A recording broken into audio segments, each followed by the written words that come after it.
2025 সালে এসেও আমি বাইরে চাকরির পাশাপাশি ঘরের সমস্ত কাজ একা হাতে করতেই পছন্দ করি। দেখুন না, এই শীতের সিজনে জলপাই চলে এসেছে।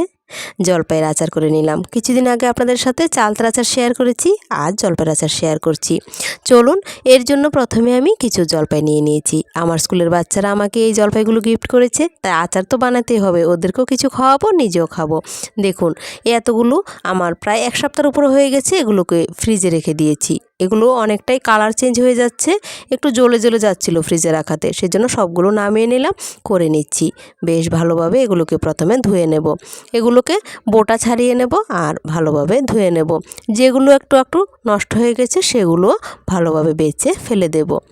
আপনারা কারা কারা এই শীতের সিজনে কী কী আচার তৈরি করেছেন আমাকে কমেন্টে জানাবেন। আমার কিন্তু অলরেডি 2 ধরনের আচার হয়ে গেছে, চালতার আচারও হয়ে গেছে আর জলপাইয়ের আচারও হয়ে গেছে। এবার আমি এই জলপাইগুলোকে বোটা ছাড়িয়ে নেব। সবগুলো জলপাই থেকে বোটাটা ছাড়িয়ে নিয়েছি, খুব ভালোভাবে ধুয়েও নিয়েছি। এবার এগুলোকে একটু টুকরো করে নেব। এগুলো একদম গাছ পাকা জলপাই, গাছ থেকে পড়েছে, কিছু কিছু আছে একবারে থেতো হয়ে গেছে, সময় করে উঠতে পারেনি, তাই সাথে সাথে আমি আচারটা তৈরি করতে পারিনি। কিন্তু এগুলোকে আর নষ্ট করা যাবে না, তাই সময় করে রাতের বেলা এগুলোকে তৈরি করে নিচ্ছি। দেখুন, আমাকে বেশিরভাগ কাজ কিন্তু রাতের বেলাই করতে হয়।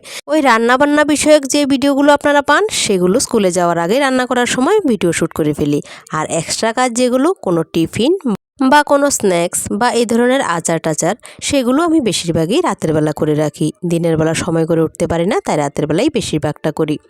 আমার রান্না করতে বেশ ভালো লাগে, আর সেই রান্নাটাকে একটু ভিডিও করে আপনাদের সাথে শেয়ার করি, এতেও আমার মনটা অনেকটা ভালো হয়ে যায়। সেই জন্য আমি এই কাজগুলো এক্সট্রাভাবে করি, যদিও অনেকটাই পরিশ্রম হয়, তারপরেও আমার করতে ভালো লাগে।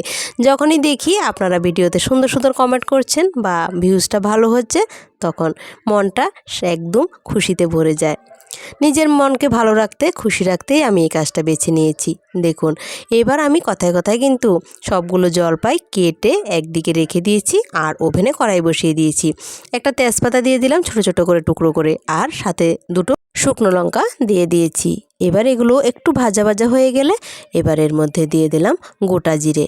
জিরেটা আমি প্রায় 1.5 চামচের মতো দিয়েছি, 4 চামচের 1.5 চামচ মতো। ওই আচারের পরিমাণ বুঝে দেবেন। এবার এগুলোকে হালকা আঁচে খুব সুন্দরভাবে ভেজে নেব, যতক্ষণ না পর্যন্ত এই জিরে ভাজার স্মেলটা আসছে। খেয়াল রাখতে হবে যেন পুড়ে না যায়, এতে করে মশলাটা তেতো হয়ে যাবে আর আচারটাও তেতো হয়ে যাওয়ার সম্ভাবনা থাকবে। আমরা আচার তৈরি করতে এই মশলাটা ব্যবহার করি, আর এর বেশি কিচ্ছু ব্যবহার করি না। এবার দেখুন, আমি ওভেনে কড়াই আরেকটা বসিয়ে দিলাম। এবার এর মধ্যে জল দিয়ে দিয়েছি। যদিও জলপাইগুলো পাকাই ছিল, তারপরেও আমি এগুলোকে একটু ভাপিয়ে জলটা ফেলে দেব। আসলে জলপাইগুলো এতটাই টক যে এগুলোর মধ্যে আপনি যতই মিষ্টি ব্যবহার করুন না কেন, টক যেন যেতেই চায় না। সেই জন্য এভাবে একটু সেদ্ধ করে জলটা ফেলে দেব, এতে করে অনেকটা টক কিন্তু চলে যাবে। এবার একদিকে এটাকে আমি একটা ছাঁকনির মধ্যে ছেঁকে রেখেছি, আর এদিকে আরেকটা আমি ছাঁকনি নিয়ে নিয়েছি, এটার মধ্যে গুড়টা চেলে নিচ্ছি। মানে গুড়টাকে আমি আগেই একটু পাতলা করে জাল দিয়ে রেখেছিলাম। এবার এটার নিচে যে বালিগুলো পড়ে, বালিগুলোকে ছেঁকে নিচ্ছি। বেশিরভাগ গুড়ে এরকম হয়, ওই নাড়া দিতে গেলে খুন্তিতে লাগে, কড়াইতে লাগে, শব্দ হয়, বোঝা যায় যে কনকন করে বালির আওয়াজ হচ্ছে। সেই জন্য আমি এইভাবেই গুড়টাকে পাতলা করে প্রথমে জাল দেই, তারপরে এইভাবে ছেঁকে নিয়ে বালিটাকে আলাদা করে দিই। সব সময় তো সমানভাবে গুড় বাড়িতে আসে না, কোনো সময় ওই সাদা সাদা টাইপের সুন্দর গুড়গুলো হয়, সেগুলোতে বালি থাকে না। ওই কালো টাইপের যে গুড়টা আসে সেটাতে অনেক সময় বালিটা থেকে যায়, তাই আর রিস্ক নিতে চাই না। এভাবেই আমি গুড়ের এভাবে বালিটা ছাড়িয়ে নিই। দেখুন, এবার গুড়টাকে একটু ফুটিয়ে নেব বেশ কিছুক্ষণ। যখন এভাবে গরম হয়ে হালকা হালকা বলক আসতে শুরু করবে, তখন এর মধ্যে জল ছেঁকে রাখা জলপাইগুলো দিয়ে দিলাম। এবার জলপাইগুলোকে নেড়ে চেড়ে গুড়ের সাথে মিশিয়ে দেব। এর মধ্যে এবার পরিমাণ মতো একটু নুন দিয়ে দেব। নুনটা দিয়ে আবারও একটু নেড়ে চেড়ে মিশিয়ে দেব। এবার ঢেকে দেব। বেশ কিছুক্ষণ ঢেকে রেখেছি। দেখুন, মাঝখানে সামান্য একটু গুড় আরও আমি মিশিয়েছি। ধরুন ওই হাতের যদি মাপেন তাহলে 50 গ্রামের মতো হবে, অতটুকুর মতো আমি গুড় আর একটু মিশিয়েছিলাম।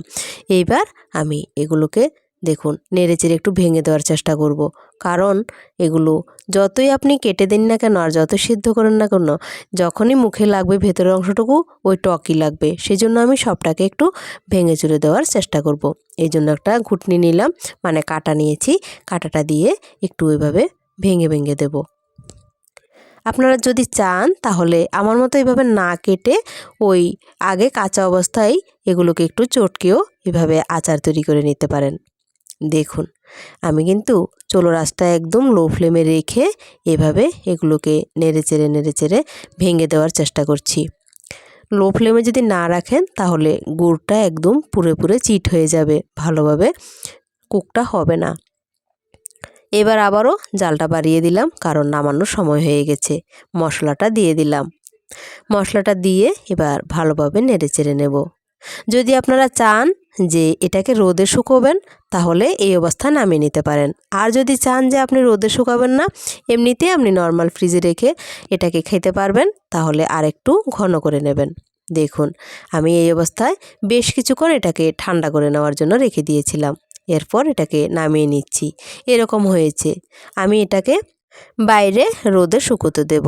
রোদে শুকিয়ে রাখলে কি হয়, আপনাকে ফ্রিজে রাখতে হবে না, আপনি এমনিই রেখে খেতে পারবেন। 2 থেকে 3 মাস কিচ্ছু হবে না, 6 মাস অবধিও থাকে অনেক সময়। সব আচার তো সমান নয়, তবে চালতার আচারটা একটু বেশিই থাকে। এবার এই আচারটাকে চলুন আমি এটাকে রোদে নিয়ে যাব। দেখুন এভাবে একদিকে কাত করলে হেলে পড়ে যাচ্ছে, ঠিক এরকমটাই হয়েছে আমার আচারটা। এটাকে আমি এবার রোদে নিয়ে যাচ্ছি, রোদে দিয়ে দেব। আমি 2 দিন রোদে দিয়েছি। প্রথম দিন দিলাম, আপনাদের দেখিয়েছি। দ্বিতীয় দিন আপনাদের দেখাইনি। দ্বিতীয় দিন রোদ দিয়ে তারপর আবারও রাতের বেলা আপনাদের সামনে বাকিটা নিয়ে আবারও হাজির হচ্ছি। চলুন দ্বিতীয় দিন রাতের বেলা আচারটাকে নিয়ে চলে এসেছি। একটু নেড়েচেড়ে কিন্তু দিয়েছি মাঝে মাঝে যখন রোদে দিয়েছিলাম। দেখুন কতটা আঠালো হয়ে গেছে। এবার এটাকে আপনি এমনিতে রেখে দিতে পারবেন, আর ফ্রিজের দরকার হবে না। এবার এটাকে আমি একটা কাচের বয়াম নিয়ে নিয়েছি, ওই কাচের বয়ামের মধ্যেই ভরে রাখবো। এমনিতে নর্মাল আপনি প্লাস্টিকের যে কোনো কোটায় রাখতেই পারেন, তবে কাচের বয়ামে রাখলে একটু নষ্টটা হওয়ার চান্স কমই থাকে। যদিও আমাকে বেশি দিন রাখতে হবে না, আমি এখান থেকে বাচ্চাদেরকেও দিয়ে দেবো, মেয়েকে দিয়ে দেবো, স্কুলে বান্ধবীদেরকে দিয়ে দেবে, আর এখান থেকেই আমি নিজেরাও খাবো, আবার আত্মীয় স্বজনদেরকেও দিয়ে দেবো। রাখলে 1 বছর ধরে পড়ে থাকে, কেউ খেতে চায় না, সেই জন্য আমি সাথে সাথে শেষ করে ফেলি। কেমন লেগেছে আমার এই ভিডিওটা আপনাদের অবশ্যই আমাকে কমেন্ট করে জানাবেন। আপনাদের সকলকে ধন্যবাদ জানিয়ে আজকের মতো রেসিপি এখানে শেষ করছি। সকলে ভালো থাকবেন, সুস্থ থাকবেন, সাবধানে থাকবেন।